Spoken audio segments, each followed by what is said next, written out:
की रज को उठाकर नहीं लाना। गोवर्धन नाथ जी की परिक्रमा करने जाना तो गोवर्धन नाथ जी के शिलाखंड को मेरे गिरिराज बाबा को लेकर मत आना। आप किसी तीर्थ में घूमने के लिए जाना तो वहां की रज को लेकर मत आना। ना जाने उस रज में, उस जल में ना जाने कितने जीव होंगे जो तप कर रहे होंगे, साधना कर रहे होंगे और भगवान से प्रार्थना कर रहे होंगे कि आपके चरण की रज मिलेगी। कोई संत के चरण की रज, कोई सतगुरु के चरण की रज, कोई जीव के चरण की रज मिलेगी और कल्याण हो जाएगा। हाँ, अगर काशी में भी तुम्हें गंगा जल लाना है तो काशी के गंगा जल को लाने से पहले शंकर जी को समर्पित कर कर एक लोटा जल शिव को चढ़ा दो पहले, फिर वहीं से भरकर मेरे बाबा से आज्ञा लेकर उस काशी के जल को लेकर आ जाओ कि बाबा अब गंगा जी का जल नहीं, मुझे आपका चढ़ा हुआ मस्तक का जल लेकर जा रही हूँ जो संपूर्ण जीवों का कल्याण करने वाला। जिस काशी का केवल नाम उच्चारण ही हमारे जीव की कल्याण कर देता है। 5 बार काशी काशी बोला, जीव का उद्धार हो गया।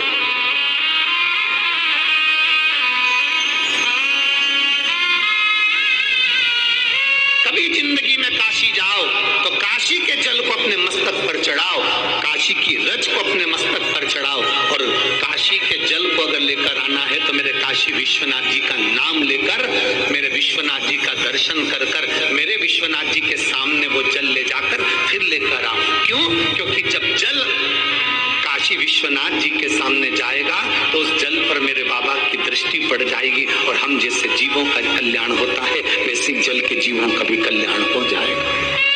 जाओ शिव तत्व को पाने। कितने जीव रहते हैं काशी में, उनकी गति, उनकी मुक्ति शिव तत्व से।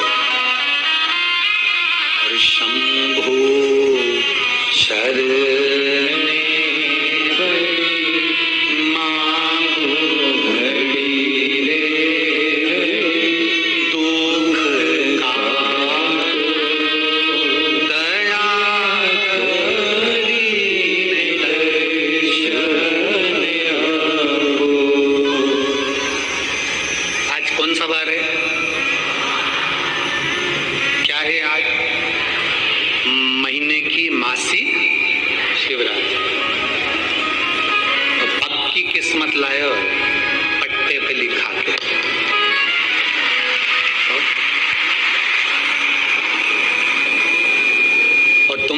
प्रसन्नता हमको भी है। 1 महीने बाद हमारी कथा चालू भी करे तो बाबा की कृपा से मासिक शिवरात्रि के दिन और सोमवार के दिन प्रारंभ। ये प्रसन्नता बोल बम का नारा है, सारी समस्या का हल।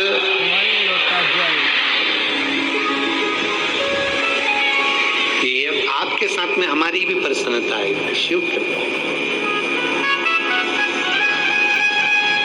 इसीलिए कहते हैं आप कथा में बैठे हो मुस्कुराइए।